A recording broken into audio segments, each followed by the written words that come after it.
예, 반갑습니다. 2021년 탄소 중립 이해 및 실천 환경 토크 진행을 맡은 사회환경 지도사 박영태입니다. 반갑습니다. 먼저 코로나19 등 외부 환경으로 어려운 가운데에서도 탄소 중립 주민 이해 및 실천 환경 토크에 참여해 주신 패널 분들께 감사드립니다. 본 사업은 한국기후환경 네트워크 민간단체 공모사업인 이웃들의 탄소 중립 이해 프로그램으로 진행되고 있음을 알려드립니다. 이번 토크 참여 패널은 환경 전문가, 사회환경 지도사, 해양 환경 지도사, 시민 환경 운동가, 민간단체 대표, 주민 대표들이 참여하여 현실 감각을 더 높이기 위한 환경 토크라 큰 의미가 있다고 봅니다. 그럼 오늘 참여하신 패널 분들을 한 분 한 분 소개해 드리도록 하겠습니다. 먼저 박문수 해양환경 지도사님 참여하셨습니다. 예, 반갑습니다. 박문수입니다. 정원주 민간단체 대표님 참여하셨습니다. 반갑습니다. 정원주입니다. 정순남 생태해설사님 참여하셨습니다. 반갑습니다. 정선남입니다. 박대동 위원장님 참여하셨습니다. 반갑습니다. 박대동입니다. 유태영 교수님 참여하셨습니다. 반갑습니다. 유태영입니다. 권희완 교수님 참여하셨습니다. 반갑습니다. 권희완입니다. 김도현 해양환경전문가님 참여하셨습니다. 김도현입니다. 고민송 민간단체 시의회인 대표님 참여하셨습니다. 반갑습니다. 고민송입니다. 자, 모두 큰 박수로 환영합니다. 예, 오늘 토론을 진행하는 이곳은 국가정원 2호로 지정된 태화강 공원입니다. 중앙에 위치한 왕버들 광장 야외 특설 무대에서 진행하게 되었습니다. 지금부터 참여 패널께서 준비해 오신 발제문을 발표하도록 하겠습니다. 참여 패널께서는 준비해 오신 원고를 개인 마이크로 발표를 해 주시도록 하겠습니다. 먼저 첫 번째 정원주 대표님께서 탄소 중립이란 과연 무엇인지 시민들이 가장 쉽게 이해할 수 있도록 발표해 주시기 바랍니다. 반갑습니다. 시민 에코 지도사 정원주입니다. 시민의 한 사람으로서 탄소 중립에 대하여 발표를 하게 되어 큰 보람을 느낍니다. 그러면 탄소 중립이란 무엇인지 정리하도록 하겠습니다. 탄소 중립은 배출하는 이산화탄소에 맞먹는 환경 활동을 펼쳐 실질 배출량을 제로로 만드는 것으로 대기 중 온실가스 농도가 증가하지 않는 상태를 말합니다. 즉 흡수량과 배출량이 같아지는 환경을 의미하지요. 탄소 중립을 추진한다는 것은 국가, 지자체, 기업, 가정이 온실가스 순 배출량을 0으로 제한한다는 것입니다. 탄소 중립은 흔히 넷 제로라고도 불리기도 하는데요. 시민들은 탄소 중립과 넷 제로가 왜 같은 말인지 하고 의문을 갖기도 합니다만, 넷 제로는 이산화탄소 배출량만큼 이산화탄소 흡수량을 늘려 실질적인 이산화탄소 배출량을 0으로 만든다는 개념이므로 탄소 중립이란 말과 동일한 것입니다. 정부는 2050년 탄소 중립 실현을 목표로 하고 있습니다. 즉 2050년까지 탄소 순 배출량이 0이 되게 하자는 것이 정부의 전략입니다.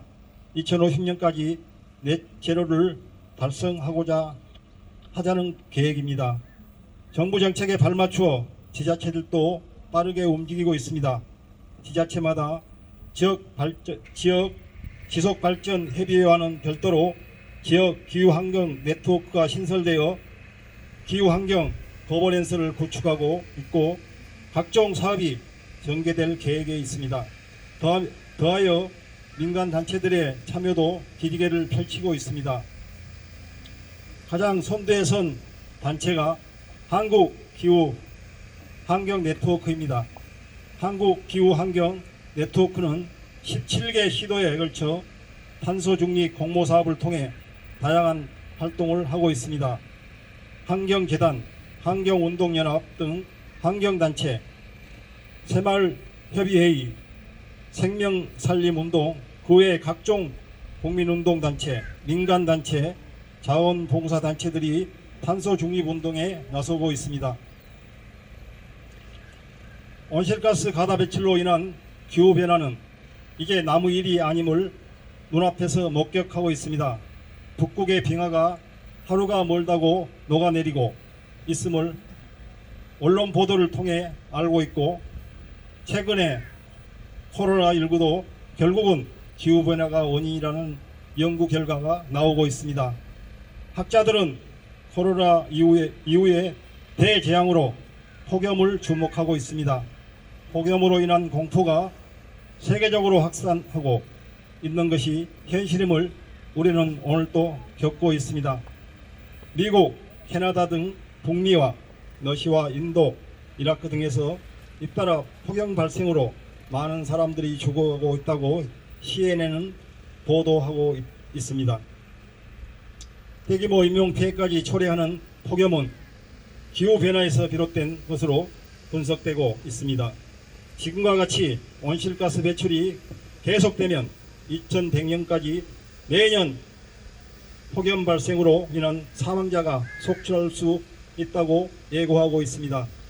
머리 갈 것도 없이 우리 사는 이웃도 연일 폭염으로 몸살을 앓고 있고 갑작스러운 폭우로 산사태가 일어나는 경우를 분명히 목격하고 있는 현실입니다. 이런 모든 이유들이 탄소 중립 실천을 앞당기게 하고 있습니다. 이제 탄소 중립 실천은 선택이 아니라 의무이고 절제절명의 소명이기도 합니다. 우리 세대가 탄소 중립 실천에 발판을 마련하지 못한다면 이후 세대들은 걷잡을 수 없는 재앙을 맞이할 것은 불을 보듯 뻔합니다. 탄소 중립의 생활 속 실천 방안은 다른 패널들께서 다양한 방안을 제시할 것으로 합니다. 이것으로 탄소 중립에 대한 정리와 탄소 중립의 필요성에 대해 정리해 보았습니다. 감사합니다. 예, 탄소 중립에 대해서 짧고 분명하게 이렇게 발표해 주신 정원주 대표님 감사드립니다. 다음은 해양환경과 탄소 중립에 대해서 박문수 해양환경 전문가님께서 발표해 주시겠습니다. 예, 소개받은 박문수입니다. 저는 해양환경지도사입니다. 이곳 울산은 탄소를 많이 배출하는 공업의 도시로서 바다의 혜택을 아주 많은 받는 도시이기도 합니다. 그래서 오늘 탄소 때문에 바다는 어떻게 변하며 우리는 이 바다를 어떻게 지켜야 할 것인가에 대한 말씀을 드리고자 합니다. 우리나라 국민은 바다의 복은 타고나도 참 많이 타고났습니다. 영국과 일본은 섬의 나라로서 바다의 혜택을 가장 많이 받고 있으므로 선진국에 포함되어 있습니다. 그러나 바다에 고립되어 있어 늘 육지를 그리워하고 육지를 상대로 전쟁을 일으키기도 하죠. 이에 반해 우리나라는 삼면이 바다로 둘러싸여 있는 반도의 국가입니다. 유럽의 이탈리아가 그렇고 미국도 삼면이 바다로 되어 있습니다. 그리스 로마 시대에 이탈리아는 세계를 제패했던 국가였습니다. 미국은 어떻습니까? 현재 세계 1등의 국가입니다. 우리나라는 어떻습니까? 전쟁을 끝내고 급성장하여 국민소득이 현재 일본과 같은 3만 불의 시대입니다. 이 모든 게 바다의 덕이라고 저는 판단합니다. 바다는 육지에 없는 다양한 생선을 공급하며 인류의 생명 유지에 필요한 소금을 만들어내며 육지가 추우면 따뜻하게 하고 더우면 또 시원하게도 합니다. 사람이 산소를 마시지 않으면 한순간도 살 수 없는데 또한 산소를 만들어줍니다. 특히 이 울산은 바다가 있기에 큰 유조선들이 원유를 갖고 올 수 있으며 자동차를 만들어 수출하고 바다가 있기에 조선업도 할 수 있습니다. 울산은 바다가 없으면 한순간도 살 수 없는 도시라고 감히 말할 수 있습니다. 이처럼 우리가 바다로부터 받을 수 있는 혜택은 말로 다 할 수 없습니다. 바다는 물로 이루어져 있습니다. 지구 전체의 물은 97%가 바로 바다에 있습니다. 물은 화학 원소 기호로 H2O입니다. 즉 기체인 수소 2개와 기체인 산소 1개가 결합되어 있습니다. 그래서 이 물은 끓이거나 열을 받으면 액체로 있던 것이 기체로 분리되어 하늘로 올라가게 됩니다.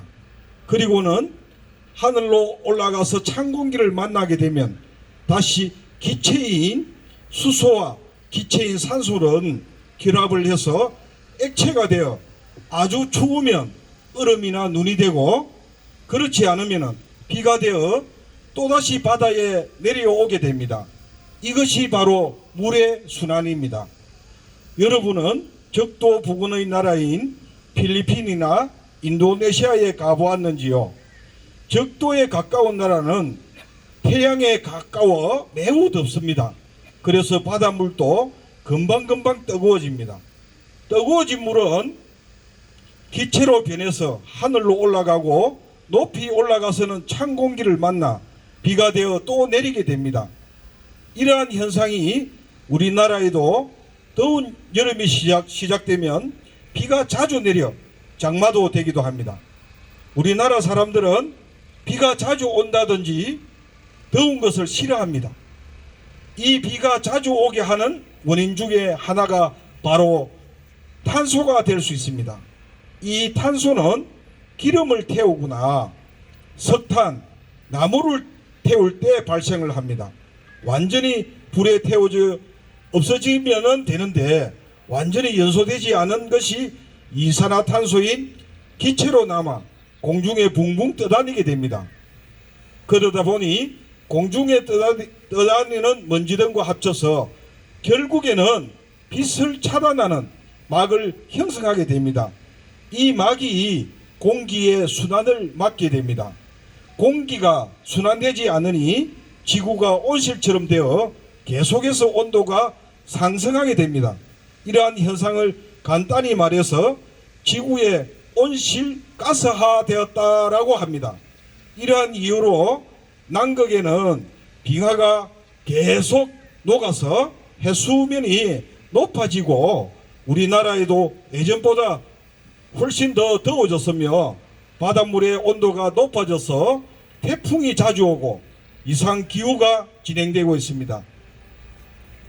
이러한 것에 대한 대책으로 지구 온실화를 막기 위해서 우리는 무엇을 해야 할까요? 우선은 에너지를 절약해야 하겠습니다. 특히 차량의 운행을 줄이고 열의 소비를 줄여야 하겠습니다. 그리고 운항하는 선박들에서 매연을 방출하지 않도록 하는 전기 에너지를 쓰도록 해야 하겠습니다. 전기 에너지도 기름에서 만드는 것이 아니라 풍력 등을 이용한 새로운 에너지를 만들어야 합니다. 감사합니다. 해양환경지도자 박문수입니다. 예. 예, 우리 해양환경 부분과 탄소 중립을 간단 명료하게 이렇게 발표해 주신 박문수 전문가님 감사드립니다. 울산광역시는 올해 탄소 중립 원년으로 정했습니다. 부산광역시는 2021년도 탄소 포인트 제도를 전격 실시해서 다양한 정책을 펼치고 있는데요. 정순남 생태해설사님께서 각 지자체의 활동과 특히 시민의 역할 부분 등에 대해서 제안 발표를 해 주시겠습니다.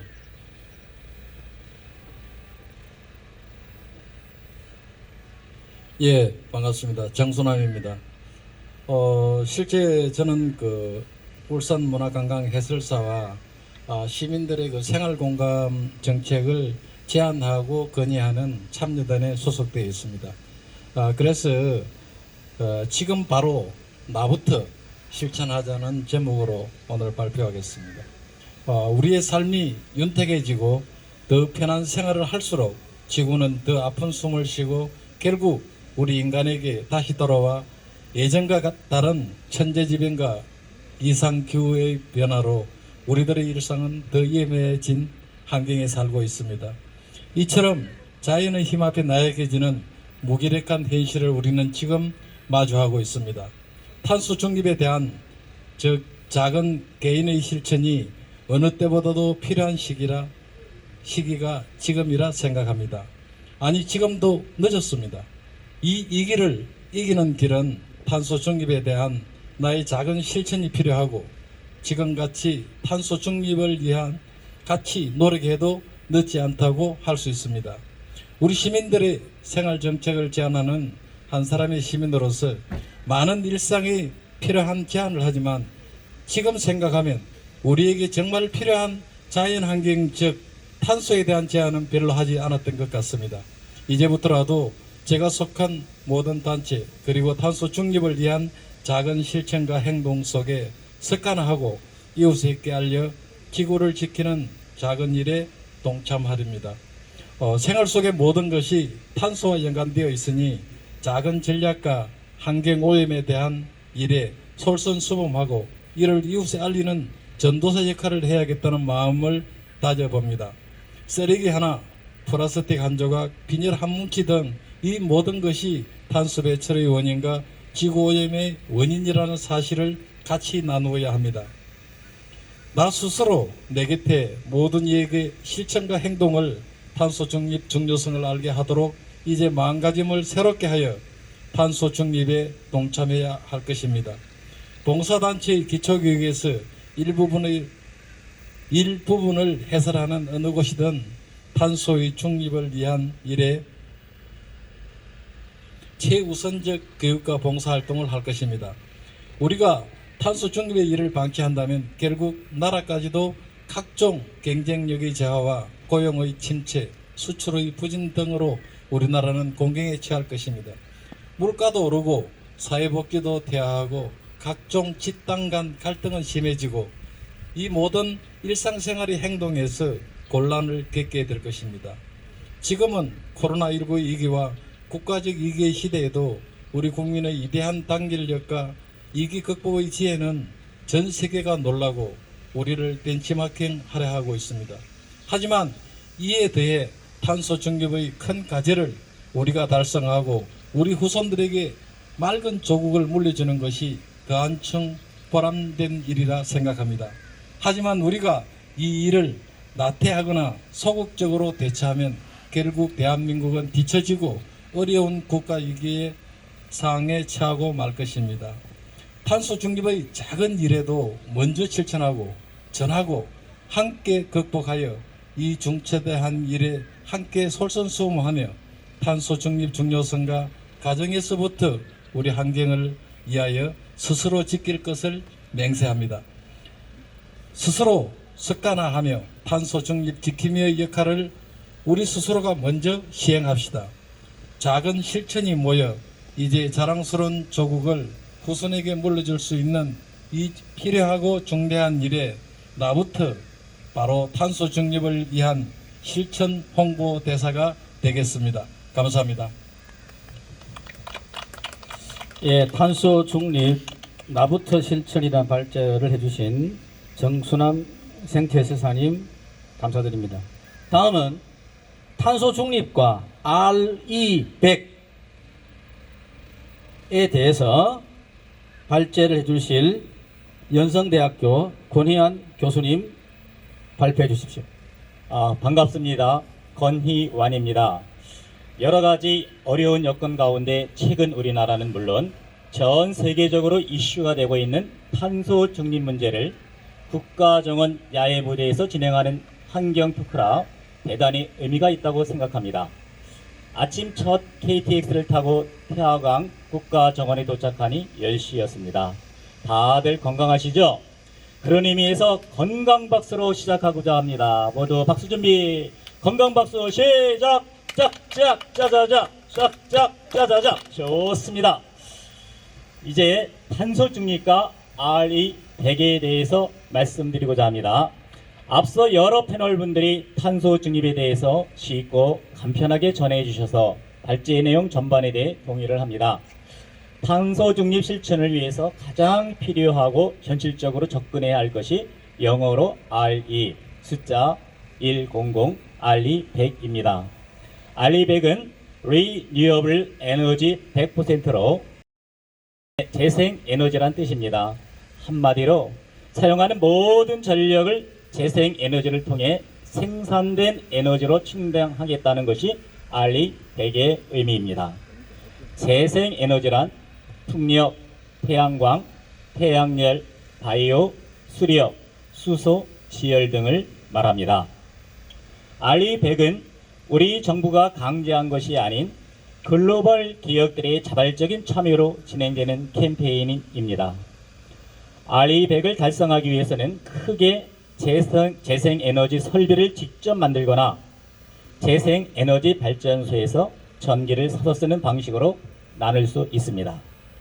RE100을 가입을 위해 신청서를 제출하면 본부인 더 클라이밋 그로의 검토를 거친 후에 가입이 최종 확정되며 가입 후 1년 안에 이행 계획을 제출하면 매년 이행 상황을 점검받게 됩니다. 우리 정부와 기업도 2050년까지 기업이 사용하는 전력 100%를 재생에너지 전력으로 대체하겠다는 의지를 보이고 있습니다. 이제 기업들이 갖는 압력의 정도에 대해서 말씀드리겠습니다. 문제는 탄소 중립 실천이 피할 수 없는 현실임을 인식하고 있는 기업이 갖는 부담은 실로 엄청나다 할 수 있습니다. 현재 기업이 생산하고 있는 연료의 대부분은 화석 연료입니다. 이를 재생 에너지로 대체하게 되면 모든 설비를 다시 설치하여야 하며 이에 따른 부담은 상상을 초월할 수 있습니다. 포스코의 예를 들어보겠습니다. 포스코는 지난해 코로나 영향으로 철강 생산량이 줄어 탄소 배출도 전년보다 감소했습니다. 그런데도 지난해 사상 처음으로 탄소 배출 부채 202억 원의 기록을 합니다. 탄소 배출 부채는 정부에서 인정받은 탄소 배출권 자산보다 실제 배출한 탄소가 더 많아서 시장에서 사야 하는 탄소 배출권 비용을 말합니다. 탄소 중립 추진 속도를 높인다면 정부가 기업 목 배출권을 급격히 줄이자 탄소 배출 부채가 처음 쌓인 것이지요. 2050년 탄소 중립을 선언한 포스코가 문제를 근본적으로 해결하는 방법은 석탄 대신 스스로 샘물을 뽑는 수소 환원 방식 고로로 대체하는 것입니다. 철강협회에 따르면 이 고로는 1기 건설 비용은 약 6조 원으로 9기 교체에 총 54조 원이 투입되어야 하는 계산이 나옵니다. 지난 약 30년치 영업을 모두 쏟아부어야 가능한 금액인 것이죠. 탄소 중립이 주는 미래의 우리 사회를 간단히 정리해보고자 합니다. 포스코의 사례는 한국 산업이 처한 탄소 중립의 딜레마를 보여주고 있습니다. 한국 제조업은 탄소 중립이라는 죽음의 계곡을 건너야 하지만 천문학적 비용을 감내해야 하는 처지입니다. 한국은 GDP 내 제조업 비율이 25%로 일본의 21%, 독일의 18%보다 높고 10% 안팎인 미국과 영국의 2, 3배에 이릅니다. 주력 산업, 반도체, 석유화학, 자동차, 철강 등은 모두 에너지 소비가 많은 업종입니다. 주 전체 산업에서 이 업종들 비율이 50%를 웃돕니다. 우리나라의 주요 산업인 탄소 중립 비용을 충당하거나 실현하려면 생산 원가가 상승하고 생산 원가의 상승은 완제품 값의 상승이란 결과를 초래하게 됩니다. 결국 연쇄적으로 모든 물가에 영향을 주게 되는 악순환이 예상되기도 합니다. 최저임금 상승으로 인건비 상승은 된다고 하지만 치솟는 물가를 따라잡지 못해 가정과 개인의 삶은 갈수록 어려워질 것입니다. 더불어 현재 사상 최대의 부동산값 급등을 겪은 대한민국이지만 탄소 중립 실천으로 향후 부동산값이 상승하게 될 것이고 이로 인해 공시지가가 상승하고 결국 재산세, 보유세 등이 올라 국민들의 세부담을 눈덩이처럼 불어날 것입니다. 이러한 현실에서 전 국민의 지혜와 합의가 절실하기도 합니다. 이상으로 발제를 마치겠습니다. 권희완이었습니다. 감사합니다. 예, 권희양 교수님 탄소 중립과 알리 베개에 대해서 좋은 발제 감사드립니다. 다음은 환경공주로 잘 알려진 스웨덴의 초등학생 환경운동가 그레타 툰베리에 대해서 유태영 교수님께서 발표해 주시겠습니다. 예, 반갑습니다. 저 소개받은 유태영입니다. 마스크 잠깐 벗을게요. 저는 한국방송통신대학교에서 강사로 활동하면서 해양환경 지도사로도 열심히 활동을 하고 있습니다. 일선 환경교육과로서 탄소 중립을 접하고는 시민들이 접하기는 다소 어려울 것이라고 생각했는데 오늘 패널들의 발표 내용을 들으면서 이렇게 쉽게도 접근을 할 수가 있구나 라고 생각을 하게 됩니다. 이 토론회에 참여하는 것이 유익하다고 생각하고 한 걸음에 부산에서 달려왔습니다. 그런 의미에서 우리 모두가 탄소 중립 전도사임을 박수로 환영합시다. 자, 박수. 탄소 중립은 화석 연료 사용 등으로 배출되는 온실가스를 최대한 줄이고 불가피하게 배출된 온실가스는 나무를 심거나 청정에너지 분야에 투자함으로써 실질적인 배출량이 제로가 되도록 하는 상태를 말합니다. 이를 다른 말로 넷 제로라고도 합니다. 2018년 유엔 산하 기후 변화에 관한 정부 간 협의체는 지구 온난화에서 1.5도씨 특별 보고서에서 지구의 온도 상승을 인류 생존 한계선인 평균 1.5도씨 이하로 유지하기 위해서는 2050년까지 탄소 중립 상태가 되어야 하고 이를 위해서 사회 모든 부분에서 과감한 온실가스 감축이 필요하다고 강조합니다. 이러한 탄소 중립을 위해서 유엔을 비롯한 각국에서 다양한 기구의 협의체를 발족하면서 노력을 하고 있기는 하나 인간의 안일함, 탐욕의 활동은 좀처럼 이산화탄소 배출을 줄이지는 못하고 있는 실정입니다. 세계 경제 12국인 대한민국, 우리나라도 예외가 될 수 없어 탄소 중립 2050 실천을 발표하게 됩니다. 저는 여기서 환경공주라 불리는 그레타 툰베리를 조명하게 됩니다. 스웨덴의 어린 학생인 툰베리는 아버지의 영향으로 기후변화에 관심을 가지게 되고 이후 기후변화에 대해 공부를 시작하지만 공부를 하면 할수록 절망감에 빠지는 자신을 발견하게 됩니다. 그 이후 툰베리는 환경운동가로 변신하게 됩니다.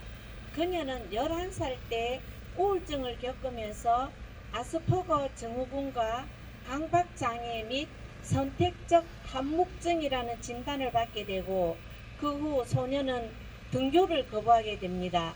등교를 거부한 이유에 대해서 2018년 툰베리는 말합니다. 먼 훗날 우리의 후손은 사람들은 왜 기후변화에 대응하지 않았는지 질문을 할 것이라고 생각합니다. 그녀가 16세가 되던 해 기후환경 대처를 위해 전 세계 10대 학생들이 어른들, 특히 정치인들에게 기후변화 대응을 촉구하며 학교에 가지 않고 거리로 나서는 등교 거부 시위를 주동하게 됩니다. 이 같은 등교 거부 운동은 당시 15세인 툰베리가 3주간은 매일 이후에는 매주 금요일 학교에 가지 않고 스톡홀름 의사당 앞 계단에서 기후변화 대응을 촉구하며 1인 시위를 벌인 행동이 계기가 되었던 것입니다. 그녀는 석탄, 황금알인가 악마의 돌인가 라는 질문을 던지면서 지구에서 캐낸 황금알, 화석연료는 어떻게 지구를 망쳐놓았나? 지구가 중요할까? 이윤이 중요할까? 라는 문제를 던지면서 수많은 어른들로부터 박수와 환호를 받고 공감을 얻어내면서 일약 전 세계적으로 환경 스타로 탄생하게 됩니다. 이어서 그레타 툰베리는 문제 제기에서 우리들의 방향성을 제시합니다. 우리 모두는 사태의 심각성을 알고 있다고는 말하지만 어느 누구도 위기가 닥친 사람처럼 행동하지 않을 것이다 라고 하면서 기후 환경 문제에 가장 중요한 것은 희망보다는 행동임을 우선 강조합니다.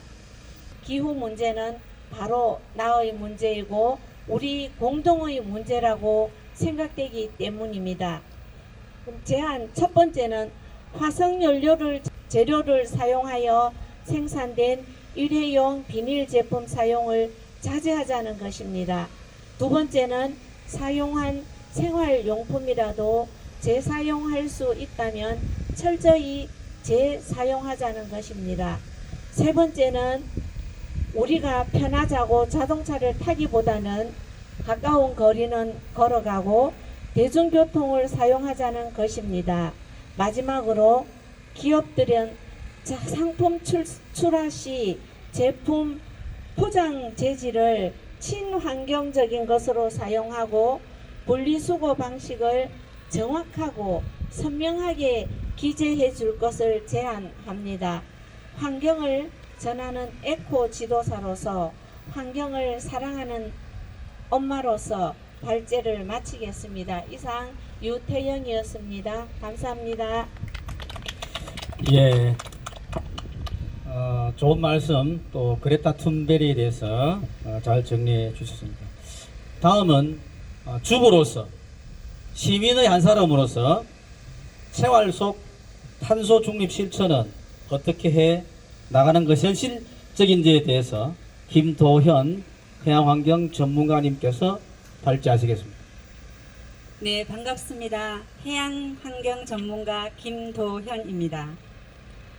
먼저 앞서 발표하신 선생님들께서 탄소 중립에 대해 쉽게 설명해 주셔서 저는 주부로서 환경 실천가로서 생활 속 탄소 중립 실천에 대해서 발표하고자 합니다. 탄소 중립 선언의 동향입니다. 탄소 중립이란 대기 중 온실가스 농도가 증가하지 않는 상태, 즉 흡수량과 배출량이 같은 환경을 의미하고, 탄소 중립을 추진한다는 것은 국가나 단체의 온실가스 순배출량을 제로로 제한한다는 것입니다. 2019년 스페인 마드리드에서 개최된 COP25에서 2050년 탄소 중립화 노력에 동참을 약속한 EU 등 121개국은 기후 목표 상향 동맹을 결성했고 영국, 프랑스 등 서구권 주요 국가들은 탄소 중립 목표의 법제화를 추진하고 있습니다. 2020년 하반기 중국, 일본에서도 중립 목표를 발표했고 미국도 민주당 바이든 대통령이 파리 협약 재가입과 함께 탄소 중립을 약속합니다. 우리나라도 2020년 4월 더불어민주당 총선 공약에 명시했고 같은 해 10월 대통령 국회 연설에서 2050년 탄소 중립 추진을 공식 선언했습니다. 이어 부산, 울산을 비롯한 지자체들도 앞다투어 탄소 중립 실천 정책을 발표하고 있습니다. 다음으로 탄소 중립 실천에 대해서 알아보겠습니다. 대부분의 시민들과 나와 같은 일반 주부들은 탄소 중립이 나와는 무관하며 정부, 지자체, 산업계가 해야 한다는 문제라고 생각합니다. 하지만 실제 소비재를 대량 구매 소비하고 사용하는 우리 모두가 이산화탄소 배출의 실질적인 주범임을 잊어서는 안 될 것입니다. 시민들은 탄소 중립에 대한 취지에는 공감하면서도 자신에게 조금이라도 경제적 부담이 증가되는 것에 대해서는 민감하게 반응하게 됩니다. 누구도 자신에게 불이익이 돌아가게 되면 저항하려는 속성이 있기 때문입니다. 일부 지식인들과 언론인들은 신재생 에너지로 전환하게 되면 전기 가격이 상승할 것이라 예상하고 시민들은 부담을 느끼기도 합니다. 이런 현실에서 우리는 생활 속에서 탄소 중립 실천 방법을 찾아보아야 합니다. 첫째, 전기 제품 바로 알고 사용하기. 각 가정에 냉장고 가득 채우지 않기. 고효율 조명 사용하기. 사용하지 않는 플러그 뽑아두기가 있습니다. 둘째, 내가 사는 아파트에 작은 공원 조성하기. 나무 한 그루 더 심기. 텃밭 가꾸기를 시도할 필요가 있습니다. 셋째, 집집마다 1인 1자동차의 개념을 바꿀 필요가 있습니다. 출퇴근 카풀, 대중교통 이용하기도 한 몫을 할 것으로 봅니다.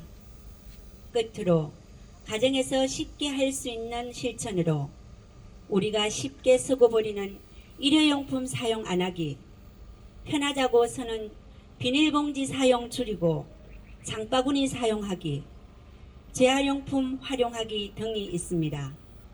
현재 일회용 종이컵 대신 텀블러 사용이 보편화되어 가고 있고 장바구니 사용하기 운동도 점차 확대되고 있습니다.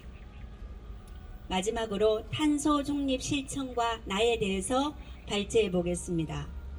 이산화탄소 줄이기는 이 시대 우리 모두의 절제절명의 사명이기도 합니다. 무엇보다 탄소 중립은 나와는 무관하다는 사고방식부터 인식의 전환이 필요할 것입니다. 인식의 전환 없이 되는 일은 없기 때문입니다.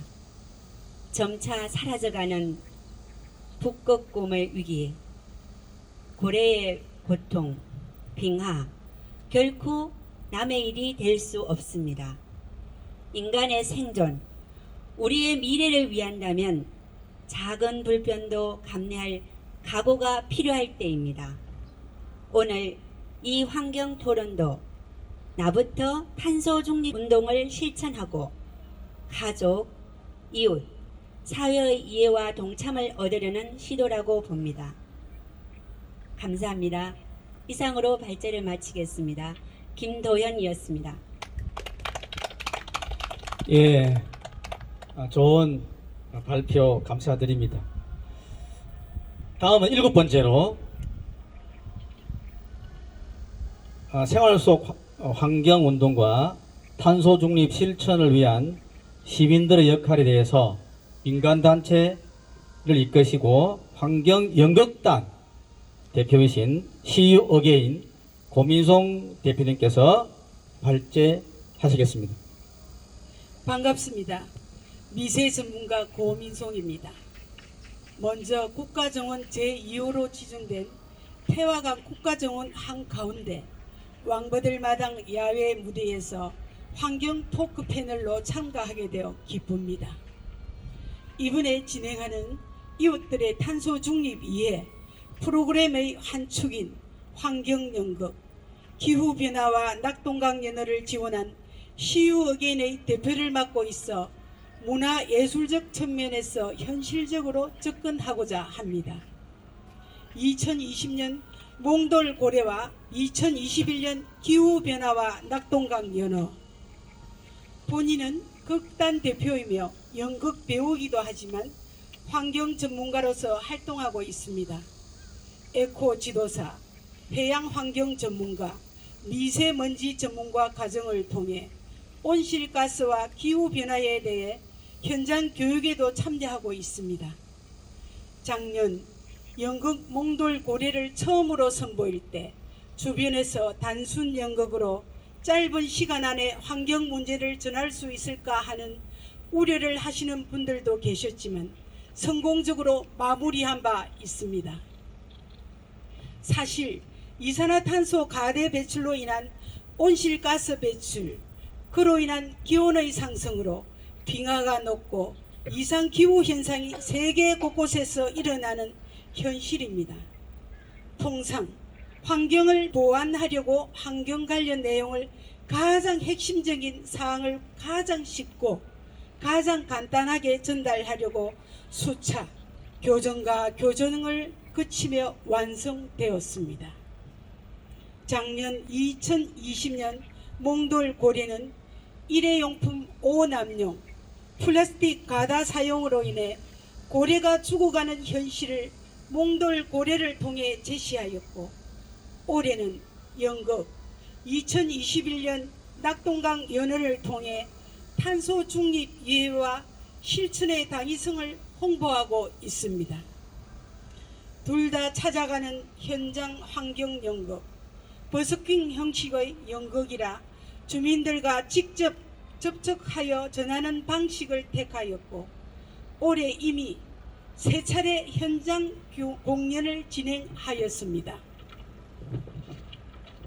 2021년 기후변화와 낙동강 연어를 통한 탄소 중립 2회의 정도, 지난 5월 26일, 6월 23일 두 차례에 걸쳐 부산시민공원 동반자센터 야외 공연장에서 시민 200명을 대상으로 현장 버스킹을 해본 결과 주민들의 반응과 관심이 높았음을 현장에서 목격하였습니다.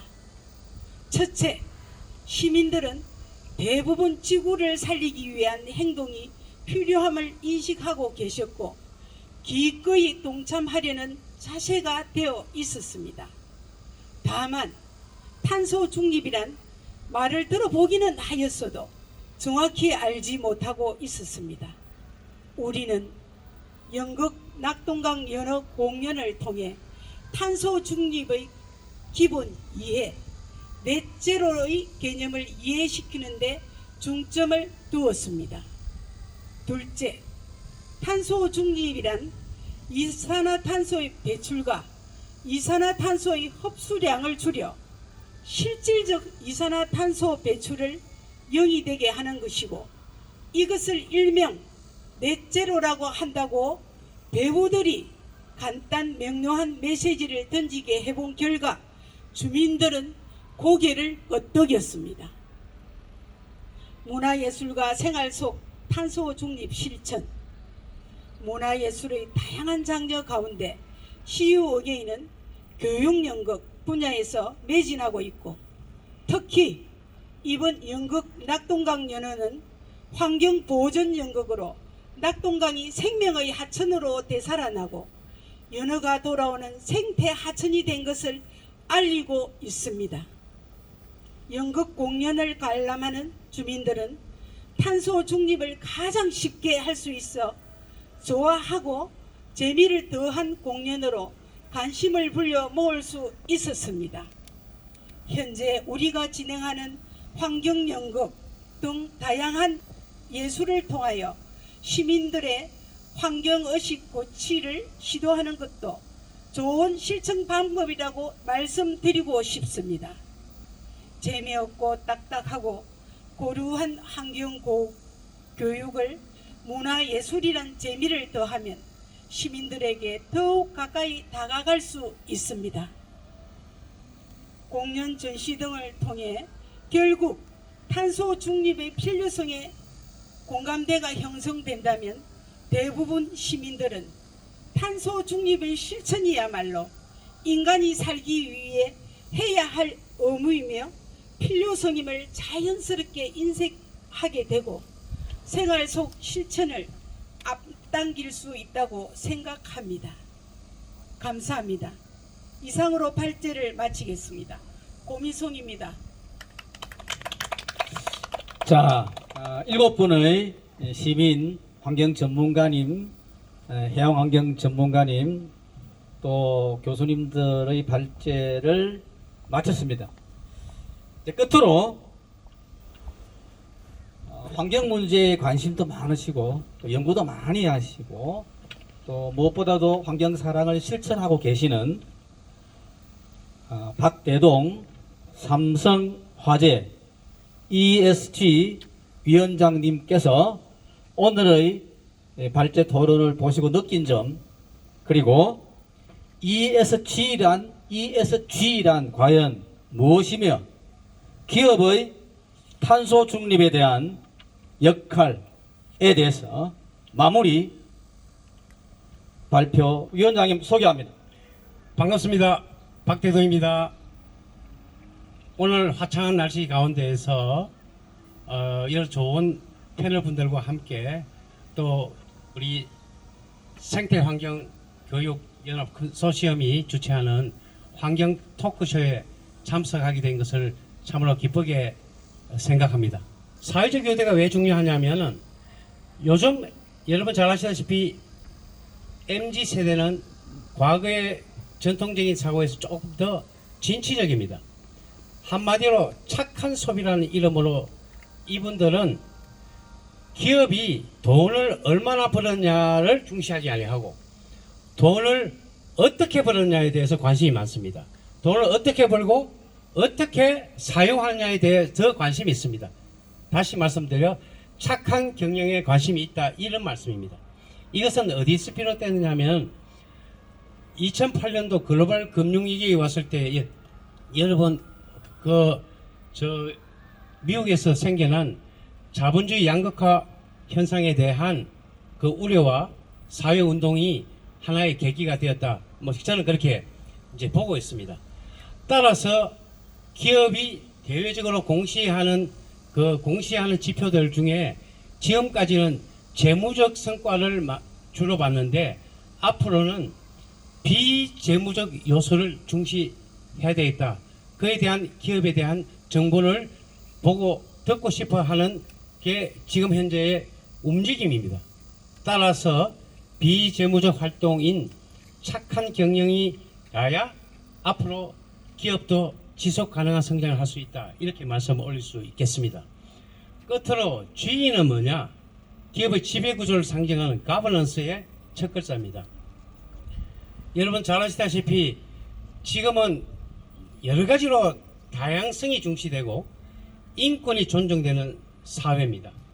따라서 기업에서 주요한 사회이사라든지 임원이라든지 이런 분들에 대해서 과거에 드물게 많은 다양한 분야의 전문가들을 모시는 그런 움직임이 나타나고 있고, 사회적인 취약 계층이라 할 수 있는 분야에 대한 인권적 차원에서의 관심을 더 많이 갖게 되어 있다, 이렇게 정리해 갈 수 있겠습니다.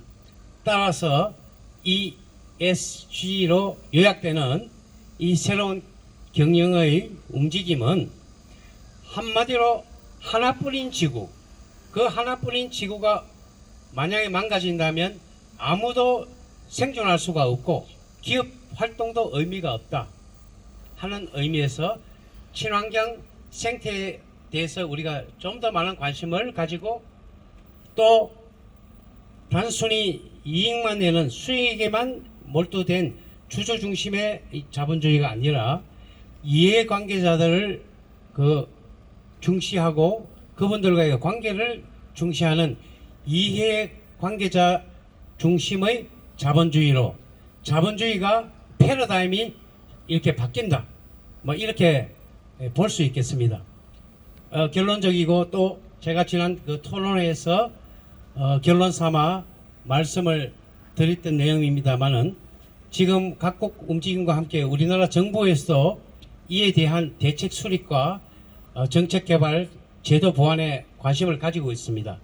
그런데 우리 정부 당국에 대해서 제가 건의 삼아 말씀을 드리고자 하는 것은 이것은 어쩔 수 없이 규제라는 것이 이제 필수적으로 따라가게 되어 있습니다. 그러나 가장 좋은 제도는 규제도 필요하지만 그것보다도 많은 친환경 생태 기업 경영을 하는 그런 기업에 대해서 여러 가지 인센티브를 주는 그래서 그렇게 이렇게 유도해가는 기업 환경 조성에 좀 더 많은 관심을 가져주셨으면 하고 말씀을 드린 바가 있습니다. 오늘 이 뜻깊은 자리에서 저도 공부를 많이 했고 또 여러분께 ESG 경영에 대해서 좀 더 관심을 가져달라는 말씀과 함께 앞으로 정치, 경제, 행정 모든 사회 분야에 ESG가 제대로 잘 파급되고 작동되어서 우리 모두가 원하는 지속 가능한 사회, 지속 가능한 성장이 이루어지는 사회가 되기를 여러분과 함께 소망합니다. 다시 한번 이런 기회 주신 것을 감사드립니다. 박대동입니다. 예, 여러분, 박대동 위원장님께서 ESG의 필요성, 또 기업의 탄소 중립을 막는 자세, 결국 자본주의 패러다임의 변화, 착한 기업의 탄생에 대해서 잘 정리해 주셨습니다. 자, 이것으로 오늘 2021년 탄소 중립 이해 및 실천 현장 토크를 태화강 국가정원 왕버들 마당 야외 무대에서 진행하게 된 것을 감사드리고 모두 마치겠습니다. 감사합니다.